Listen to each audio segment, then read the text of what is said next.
Hello students, स्वागत है आप सभी का एक नई वीडियो में। इस वीडियो में हम स्टार्ट करेंगे हमारे क्लास 9th का सेकंड चैप्टर जो कि है पॉलिनोमियल्स। ये काफ़ी इंपॉर्टेंट चैप्टर है और काफ़ी आगे तक काम में आएगा। ठीक है, तो पॉलिनोमियल्स चैप्टर में पहले हम डिस्कस करते हैं बेसिक टर्म्स, जैसे कि पॉलिनोमियल्स क्या होते हैं, पॉलिनोमियल्स के कोफिशिएंट, वेरिएबल्स क्या होते हैं। फिर बढ़ेंगे हम उसके क्वेश्चंस की तरफ। तो चलिए स्टार्ट करते हैं। तो जैसा कि चैप्टर का नाम ही है पॉलिनोमियल्स, तो हम पहले ये जान लेते हैं कि आखिर पॉलिनोमियल्स होते क्या हैं। तो क्लास 8th में आपने एक चैप्टर पढ़ा था एल्जेब्रिक एक्सप्रेशन नाम का, बस उसी को कन्वर्ट करके यहाँ पे पॉलिनोमियल्स दिया गया है। बस एक कंडीशन क्या बढ़ जाती है पॉलिनोमियल्स में, उसमें जो x की वैल्यूज़ होती हैं वो नॉन नेगेटिव इंटीजर्स होती हैं। अरे यार सर, कुछ समझ में नहीं आ रहा, जो अच्छे से समझते हैं। चलिए, तो पॉलिनोमियल्स क्या होते हैं? पॉलिनोमियल्स होते हैं जिसमें वेरिएबल्स और कांस्टेंट्स, ठीक है। पॉलिनोमियल्स क्या होता है? एक एल्जेब्रिक एक्सप्रेशन होता है। पॉलिनोमियल्स क्या होता है? एक algebraic expression. And algebraic expressions consist of variables and constant, and x value and power of x should be non-negative integers। देखिए, पॉलिनोमियल्स क्या होता है? एक एल्जेब्रिक एक्सप्रेशन होता है जिसमें वेरिएबल्स आते हैं और कॉन्स्टेंट्स आते हैं। अब वेरिएबल्स क्या होते हैं? वेरिएबल्स ऐसी वैल्यूज़ होती हैं जिनकी वैल्यू फिक्स नहीं होती, क्योंकि वेरिएबल का मतलब चेंजिंग। तो वेरिएबल क्या होंगे? ऐसी वैल्यूज़ जो चेंज होती रहेंगी, कभी फिक्स नहीं होंगी। जैसे वेरिएबल्स मान लो x, y, z या फिर a b c। मेनली हम x y z a b c discuss करेंगे इस चैप्टर में। एक अंदाजे के लिए मैं आपको बता दूं, अल्फ़ाबेट्स, जितने भी अल्फ़ाबेट्स होते हैं वो सब क्या होंगे? वेरिएबल्स होंगे, क्योंकि इस चैप्टर में हम मेनली डिस्कस करने वाले हैं वेरिएबल्स और कांस्टेंट्स के बारे में। तो अंदाजे के लिए आप ध्यान रख सकते हैं अल्फ़ाबेट्स। पहले वेरिएबल्स होते क्या हैं? मेन चीज़ क्या है वेरिएबल्स में? जिसकी वैल्यू कांस्टेंट नहीं होती, मतलब चेंज होती रहती है। कांस्टेंट्स की बात करते हैं। कांस्टेंट्स क्या होते हैं? जिनकी वैल्यू फिक्स होती है, 7, 8। जैसे 2 पाई हो गया। 2 पाई क्या है? कांस्टेंट है। पाई की वैल्यू 22/7 और इंटू 2 मतलब 44/7। इसको अपन चेंज नहीं कर सकते। जिसको अपन चेंज नहीं कर सकते, जिसकी वैल्यू फिक्स है ऑलरेडी, उसको कहते हैं हम कांस्टेंट्स। ठीक है, कांस्टेंट्स वो कितने भी हो सकते हैं, वेरिएबल्स भी कितने हो सकते हैं। ठीक है, तो पॉलिनोमियल्स क्या होंगे? पॉलिनोमियल एक एल्जेब्रिक एक्सप्रेशन होगा जिसमें वेरिएबल्स और कांस्टेंट्स होंगे। एग्जाम्पल बताता हूँ। एग्जाम्पल मैंने लिखा 5x² + 3x - 2। ये पॉलिनोमियल है कि नहीं है, चेक करते हैं। पॉलिनोमियल क्या होता है? एल्जेब्रिक एक्सप्रेशन जिसमें वेरिएबल्स x, वेरिएबल है x, क्योंकि x y z a b c alphabet क्या होते हैं? वेरिएबल। और कांस्टेंट, इधर 5 दिख रहा है कांस्टेंट है, 3 दिख रहा है और 2 भी क्या है? एक कांस्टेंट है। तो ये क्या है? एक पॉलिनोमियल है। ठीक है, अगर मैं बोलूँ 5x² + 3/x - 1, ये पॉलिनोमियल है क्या? देखने से तो लग रहा है, लेकिन 5x² प्लस का 3/x, 3/x का मतलब क्या हो गया? 5x²। अगर x ऊपर जाएगा तो 3x⁻1 हो जाएगा, क्योंकि रेसिप्रोकल जाएगा तो -1 हो जाएगा। -1। अब ये -1 आ रहा है, -1 नहीं आना चाहिए पॉलिनोमियल में। मैंने क्या बताया था? पॉलिनोमियल्स क्या होते हैं? वेरिएबल्स और कांस्टेंट के मिक्सचर होते हैं जिसमें x की जो पावर होती है वो नॉन नेगेटिव इंटीजर होती है, मतलब पॉजिटिव इंटीजर होती है, जबकि ये क्या आ रहा है? नेगेटिव। तो ये पॉलिनोमियल नहीं है। और ये पॉलिनोमियल है क्योंकि x की पावर 2 है, इधर x की पावर 1 है और इधर कुछ नहीं है। लेकिन इधर क्या हो गया? x की पावर में -1 आ गया। तो कभी भी x की पावर में माइनस नहीं होना चाहिए, हमेशा पॉजिटिव इंटीजर्स होने चाहिए। पॉजिटिव इंटीजर्स मतलब जो x की वैल्यू होगी वो 0 हो सकती है, 1 हो सकती है, 2 हो सकती है, अप टू कुछ भी हो सकती है, लेकिन -1 -2 कभी नहीं होगी। ठीक है, और अगर आ भी जाती है गलती से तो वो एक पॉलिनोमियल नहीं होगा, याद रखना आप, ठीक है।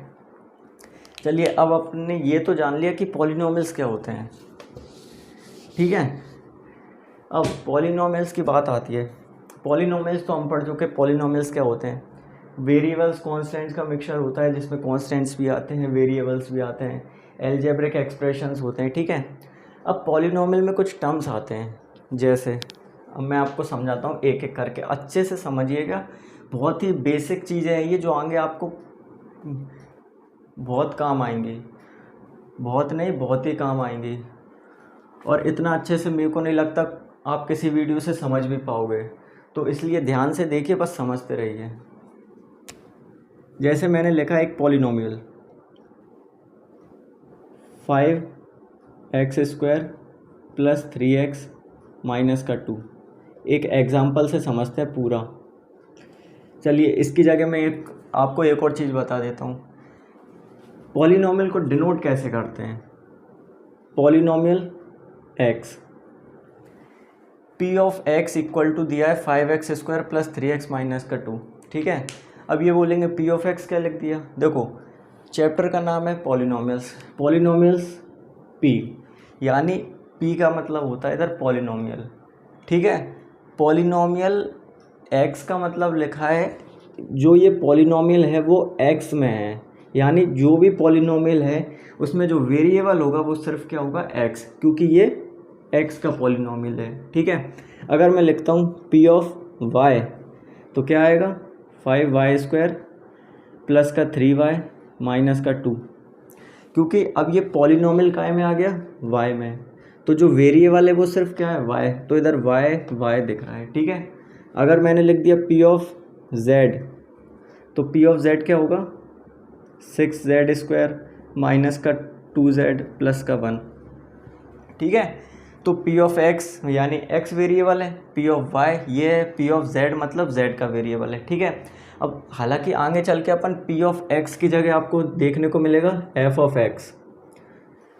x, लेकिन ध्यान वही रखना है, f ऑफ x मतलब x में वेरिएबल है तो x का है, f ऑफ y ये f ऑफ y है, f ऑफ ये क्या है, ये f ऑफ z है, तो ये z में पॉलिनोमियल है। कहने का मतलब सीधा सा क्या है, अगर पॉलिनोमियल x में होगा तो लिखा आएगा p ऑफ x, या फिर f ऑफ x भी डिनोशन दे सकते हैं। p ऑफ y यानी y में पॉलिनोमियल होगा तो f ऑफ y या p of y, p of z 6z² - z + 1 equal to f of z, यानी आपको साफ देख सकते हो, अगर पॉलिनोमियल x का है तो इसमें y नहीं आएगा, अगर पॉलिनोमियल y का है तो इसमें z नहीं आएगा, और अगर इसमें z का है तो x नहीं आएगा, यानी जो जिसका पॉलिनोमियल है वेरिएबल वही रहेगा। जैसे x का तो x, y वाला है तो y आ रहा है, p ऑफ z है तो z आ रहा है, ठीक है। ये होते हैं डिनोशन, नोट, अपन इसको रिप्रेजेंट कर सकते हैं इस फॉर्म में, क्योंकि अपन को नहीं पता है इस पॉलिनोमियल क्या है, तो अपन इसको एक नाम दे सकते हैं, let p of x equal to इतना बड़ा पॉलिनोमियल है, ठीक है। बार बार लिखने की ज़रूरत नहीं है, ये पॉलिनोमियल p ऑफ x लिख दो, p ऑफ x की वैल्यू है 5x² - 3x - 2। आगे चल के अपन इस पूरे पॉलिनोमियल को सिर्फ p ऑफ x से डिनोट कर सकते हैं, ठीक है। अब ये तो सीख लिया कि पॉलिनोमियल को डिनोट कैसे करते हैं। अब इसमें जो मेन चीज़ आती है, जैसे पहला आता है कोफिशिएंट्स। कोफिशिएंट्स क्या होते हैं, तो देखिए कोफिशिएंट्स, जैसे मैंने एक एग्जांपल लिया इसका 5x² + 3x - 2, ठीक है। कोफिशिएंट्स होते हैं वैल्यू, कांस्टेंट्स, जो x² या x वेरिएबल्स के साथ होते हैं। जैसे अगर मैंने बोला x² का कोफिशिएंट, तो x² का कोफिशिएंट उसके आगे वाला नंबर होगा, यानी जो नंबर वेरिएबल्स के साथ जुड़ा है जो कि इनटू में है, जैसे 5 × x² है तो x² का कोफिशिएंट क्या होगा, 5। अगर मैं पूछूं x का कोफिशिएंट क्या होगा, सिंपल 3। अरे वाह सर, ये तो सिंपल है, ठीक है। अब जैसे मैंने बोला एक इक्वेशन ली ये वाली, pz = 6z² - 2z + 1। अब कोई पूछता है इसमें z का कोफिशिएंट क्या है, इसमें z का कोफिशिएंट क्या है, तो आधे लोग बोलेंगे 2 है लेकिन साइन को लेके चलना है, ये माइनस का 2 है तो ये कोफिशिएंट क्या होगा इसका -2। अगर मैंने पूछा जेड स्क्वायर का कोफिशिएंट क्या है तो क्या होगा 6। ठीक है, अब जैसे मैंने कुछ और इक्वेशन दी, एक 6z² प्लस का 2/3x माइनस प्लस का 1। ठीक है, अब इसमें मैंने पूछा जेड स्क्वायर का कोफिशिएंट क्या है, कोफिशिएंट ऑफ जेड स्क्वायर का कोफिशिएंट क्या होगा 6, simple. Coefficient of x, sorry ये अगर z में है तो इधर z आएगा। ठीक है, कोफिशिएंट ऑफ z क्या होगा, कोफिशिएंट ऑफ z क्या है, z के आगे वाला नंबर 2/3, तो 2/3। लेकिन अगर मैंने पूछा कोफिशिएंट ऑफ z³, अब z³ का कोफिशिएंट क्या होगा, अब आधे लोग बोलेंगे अरे इसमें z³ तो है ही नहीं। सही बात है, z³ नहीं है तो क्या होगा 0। जब z³ वेरिएबल ही नहीं है तो उसका कोफिशिएंट तो होगा ही नहीं, सिंपल। क्योंकि z² दिख रहा है, z दिख रहा है, z³ तो है ही नहीं, तो z³ का कोफिशिएंट क्या होगा 0। ऐसे ही अगर इसमें पूछूं मैं, इसमें y³ का कोफिशिएंट क्या होगा 0, क्योंकि y² है, y³ तो है ही नहीं है, तो y³ का कोफिशिएंट क्या होगा 0। ठीक है, तो अब आपको कोफिशिएंट काफ़ी समझ में आ गए होंगे, काफ़ी नहीं, कोफिशिएंट सिंपल सा टॉपिक है, समझ में आ गया होगा कोफिशिएंट आखिर होते क्या है। वेरिएबल्स के साथ वाले नंबर्स को हम कोफिशिएंट बोलते हैं। x² x हम किसी का भी कोफिशिएंट निकाल सकते हैं। ठीक है, फिर आप स्क्रीनशॉट लेना चाहो तो स्क्रीनशॉट ले सकते हो, जिससे आपको अगर आप रिवाइज करोगे तो एक बार आसानी होगी कि हाँ कुछ इस टाइप का हमने क्वेश्चन किया था या फिर कुछ इस टाइप का क्वेश्चन समझा था। किसी और को समझाने के लिए आप फोटो भेज सकते हो कि ये ऐसा कुछ होता है। ठीक है, तो चलिए अब आगे बढ़ते हैं। ठीक है, अब आता है एक टर्म डिग्री। डिग्री क्या होती है, डिग्री क्या होती है, द हाईएस्ट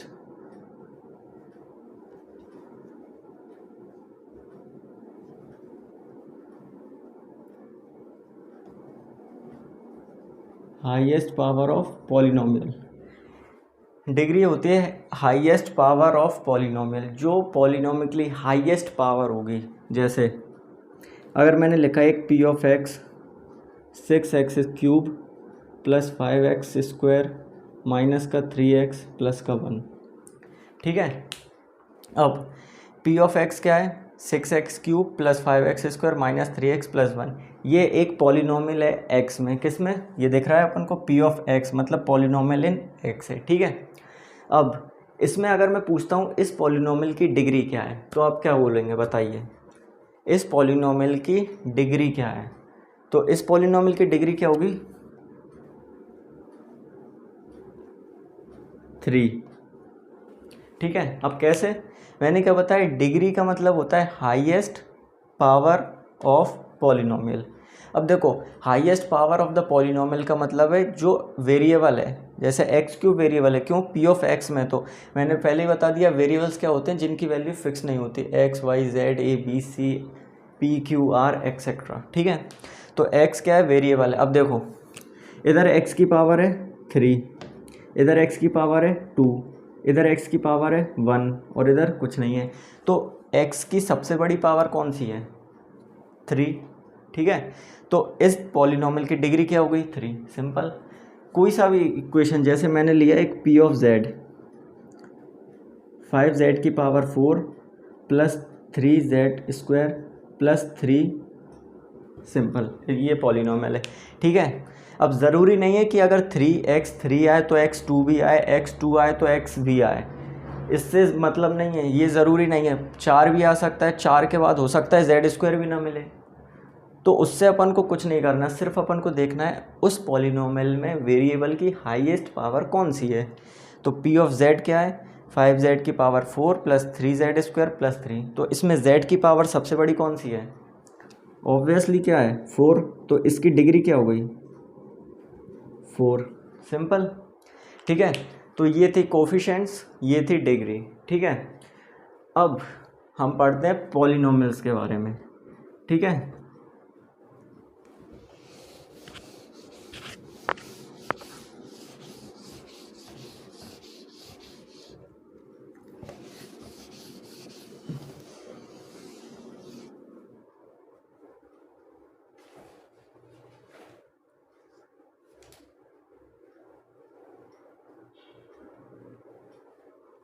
देखिए अब पॉलिनोमियल समझ में आ गया, डिग्री समझ में आ गई, कोफिशिएंट समझ में आ गया। अब पढ़ेंगे पॉलिनोमियल्स के बारे में। तो देखो पॉलिनोमियल्स हम कवर कर चुके हैं।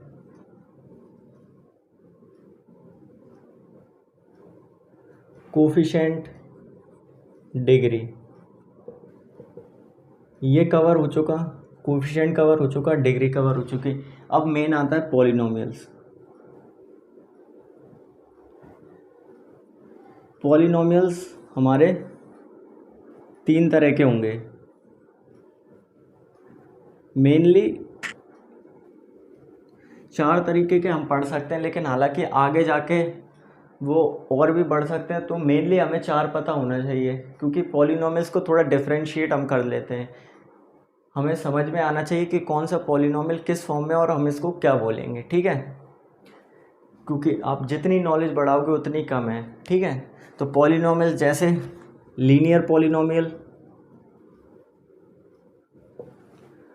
क्वाड्रेटिक पॉलिनोमियल,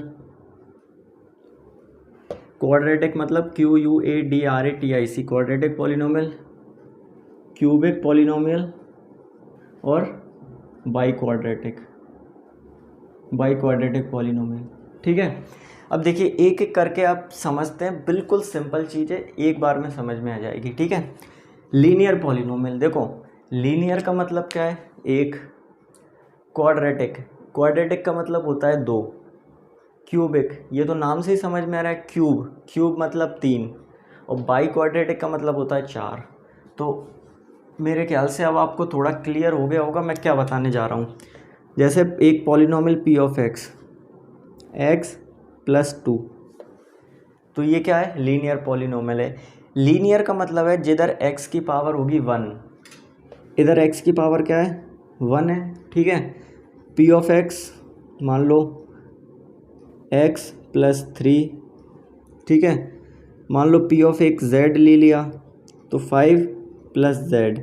कहने का मतलब क्या है, जो भी वेरिएबल होगा उसकी पावर अगर 1 है तो वो लीनियर पॉलिनोमियल कहलाएगा। That's it. ठीक है, क्या लीनियर पॉलिनोमियल वो होंगे जो वेरिएबल जिसमें सिर्फ सिंगल पावर होगी, यानी एक पावर का वेरिएबल लीनियर पॉलिनोमियल कहलाएगा। क्वाड्रेटिक पॉलिनोमियल, क्वाड्रेटिक का मतलब होता है 2। ठीक है, क्वाड्रेटिक पॉलिनोमियल मैंने लिया p of x 5x square plus 3x minus 2, ये क्या है एक क्वाड्रेटिक पॉलिनोमियल जिसमें पावर 2 आ जाए। ठीक है, p ऑफ z ले लिया 3z square plus 5z minus 1। ठीक है, तो ऐसे बहुत सारे एग्जाम्पल बन जाएंगे। तो मेन चीज़ इसमें क्या देखना है, x की पावर 2, वेरिएबल की पावर 2 होनी चाहिए। अगर उसमें x है तो ठीक है, अगर नहीं भी है तो भी वो क्वाड्रेटिक पॉलिनोमियल में आएगा। क्यों? क्योंकि अगर वेरिएबल की पावर 2 है तो वो क्वाड्रेटिक पॉलिनोमियल में आएगा। ठीक है, वेरिएबल की 2 पावर वाला क्वाड्रेटिक पॉलिनोमियल कहलाता है। ठीक है, simple cubic p of x cube plus 3x square plus x plus 1। अगर p ऑफ z लेते हैं z क्यूब प्लस 1। अब देखो p ऑफ x वेरिएबल क्या है x, तो x cube plus 3x square plus x plus 1, मतलब इधर क्यूबिक पॉलिनोमियल x क्यूब, मतलब वेरिएबल की पावर 3, तो वेरिएबल की पावर 3 आएगी तो वो किस में आएगा क्यूबिक पॉलिनोमियल में। अब नीचे देखिए p ऑफ z यानी पॉलिनोमियल किस में है z में, तो जेड क्यूब प्लस 1। अब जेड क्यूब दिख रहा है, जेड स्क्वायर है नहीं है, जेड है नहीं है, लेकिन उससे हमें मतलब नहीं है। हमें क्या दिख रहा है, एक चीज़ दिख रही है हमें, जेड क्यूब। क्यूब दिख गया तो वो क्यूबिक पॉलिनोमियल में आ गया, सिंपल। बाई क्वाड्रेटिक एक्स की power 4 plus x cube plus x square plus x plus 1, और पी ऑफ वाई लिया अगर तो वाई की पावर 4 माइनस 16। देखो पी ऑफ एक्स की पावर 4 यानी बाई क्वाड्रेटिक, एक्स की पावर 4, एक्स की पावर 3, एक्स की पावर 2, एक्स प्लस 1, ठीक है। तो बाई क्वाड्रेटिक में क्या, वेरिएबल की पावर 4 आएगी, ठीक है। पी ऑफ वाई की पावर 4 माइनस 16। अब इधर x की पावर 4 है, एक्स क्यूब भी है, एक्स स्क्वायर है, एक्स प्लस 1, कितने भी वेरिएबल्स हों, लेकिन हमें क्या देखना है, x की पावर 4 है, तो x की पावर 4 बाई क्वाड्रेटिक में आ गया। नीचे y पॉलिनोमियल इन y, ये y है, तो y की पावर 4 माइनस 16। अब माइनस 16 का एक कांस्टेंट, क्योंकि ये कांस्टेंट जो वैल्यू फिक्स है, और y की पावर 4 यानी वेरिएबल की पावर क्या है 4, तो ये बाई क्वाड्रेटिक पॉलिनोमियल, सिंपल। तो एक और बार अगर रिवाइज करें, linear polynomial, the linear polynomial in which the variable has a single power means the power of x is 1 is called linear polynomial. Quadratic polynomial, the power of variable is 2. In cubic polynomial the power of variable is 3, and last one by quadratic p of x the variable power is 4, simple. Mainly इन 4 तरह के polynomial discuss करेंगे, और आपके NCERT में तो सिर्फ इतना main cubic polynomial, इससे ज़्यादा तो है नहीं, ये एक्स्ट्रा है, बट ठीक है। तो क्यूबिक पॉलिनोमियल तक हमें अच्छे से करना है, क्यूबिक पॉलिनोमियल तक आपके बुक में क्वेश्चन मिल जाएंगे, ठीक है। बाई क्वाड्रेटिक भी है, फिर x की power 5, 6, that much no need, ठीक है।